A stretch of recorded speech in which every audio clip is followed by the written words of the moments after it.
It's been days since James and Katie Kim and their two daughters, 4-year-old Penelope and 7-month-old Sabine, were last seen. Ryan Lee, who had brunch with the Kims at this Portland restaurant, is beside himself.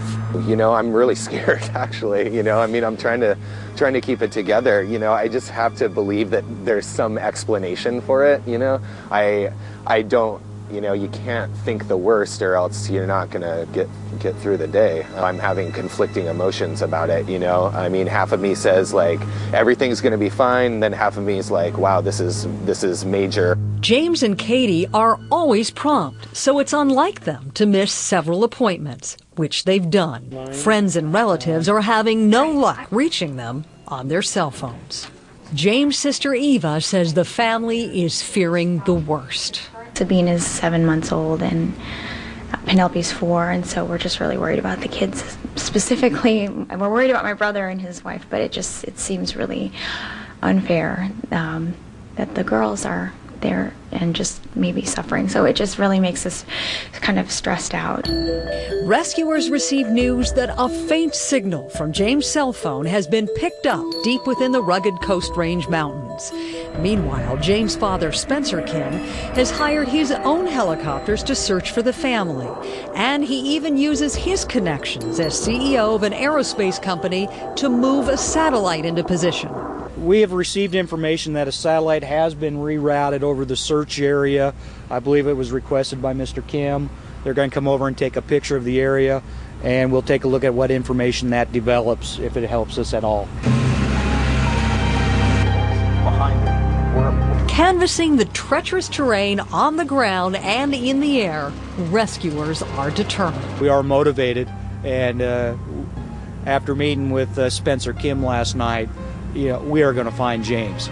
Businessman John Rasher pilots his own helicopter, and he knows this unforgiving landscape as well as anyone. Moved by news accounts, he takes to the skies looking for clues. He's elated by what he discovers. First I saw movement down in the trees, and something rapidly moving back and forth. As I got closer, I could see it was someone waving an umbrella. When I got up to her, there was an SOS stomped in the snow, in big letters, probably 5 feet high, and then next to that it said "out of gas" that was stomped in the snow. I didn't feel comfortable landing there. It was very tight where she was. I couldn't have landed right where the car was. Another helicopter is called in. It maneuvers into the narrow pass. What they find is a miracle. Her first response when I walked up to her is she just had a big smile on her face. She was jumping up and down, just saying thank you for finding us, for getting us. Despite being stranded for 9 days, Katie Kim and the kids are fine. Katie's parents, Phil and Sandy Fleming, were interviewed by Larry King just hours after hearing the news. And at this point, I have certainly a big bag of emotions. It's been an extremely difficult week. I'm elated that the children have been found and that we have our babies back. But I have a intense worry about James at this point. Katie, seen in this photo taken at the rescue site, pleads for the search to continue.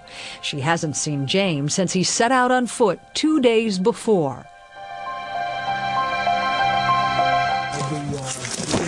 Sergeant Joel Heller of the Josephine County Sheriff's Department is one of the searchers who tracked James Kim.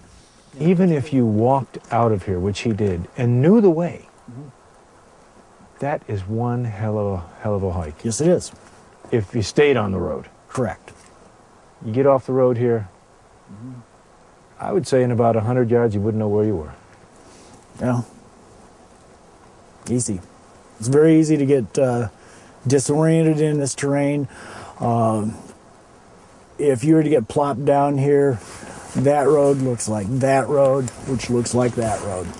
So I've got to believe this is an article of theirs. Along with John James, the owner of the Black Bar Lodge, Sergeant Heller and I survey the site where the Kim's vehicle was found. Found the lug nuts from his wheels, found jars of baby formula, or baby food, which we know that the Kim family had. Seeing the diapers there is difficult, knowing that there was a 7-month-old baby out here for 9 days. This is where Mr. Kim ended up burning the tires of his vehicle. They burnt that for the heat. Initially, they wanted to create smoke to try to get a smoke column to attract attention to themselves. He burns the tires, nobody comes. Now he's out of tires. Yeah. His vehicle's not moving. And he thinks his only way to save his family is to leave his family. Yeah. I can't imagine having to make that choice. They had to be just completely distraught. It would be overwhelming. I guess he headed back this way. Apparently. Must have been the hardest decision that man ever faced in his life, to leave his wife and his 2 babies in an area where he knew was nothing. Then we backtrack down the road, following the path James Kim took as he set out on his last chance for help. He's thinking the only thing he can do is to go find help. He left his family with every bit of food that they had in the vehicle. He was focused entirely on what is best for his family, what's going to increase the odds that his family is going to survive. And that focus would be the only thing keeping him alive for the next 2 days. James Kim presses on, but soon makes another fateful decision. Mr. Kim walked from his vehicle 3 miles uphill, and for whatever reason, he decided that he was no longer going to walk on the road, and he went off the roadway into the drainage. There's a creek down there. He continued down the creek bed several more miles. Fighting through the harsh, slippery terrain in tennis shoes, 2 pairs of pants, and a coat, James was able to cover an unimaginable 16 miles, well ahead of his trackers. That is just very, very nasty terrain down in there. Mr. Kim was going from one side to the other. He was going through the water, trying to work his way downstream. There were many times that our searchers were, while they're trying to follow him, they could not figure out how he had got from one point to another. But James was leaving clues to help searchers track him. Looks like it's part of a skirt. As we retrace James Kim's journey, Sergeant Heller continues to find more evidence Kim was leaving a trail. It's a wooden teething ring. It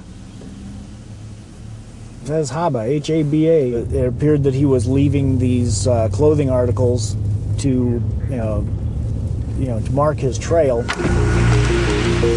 At this point in the search, Heller and other rescuers still had hope. My gut feeling was that he's alive, he's cognizant, he's doing his best to make sure that we can find him. Do you have hope? Yes. At that point, we definitely had hope. But they were still far behind.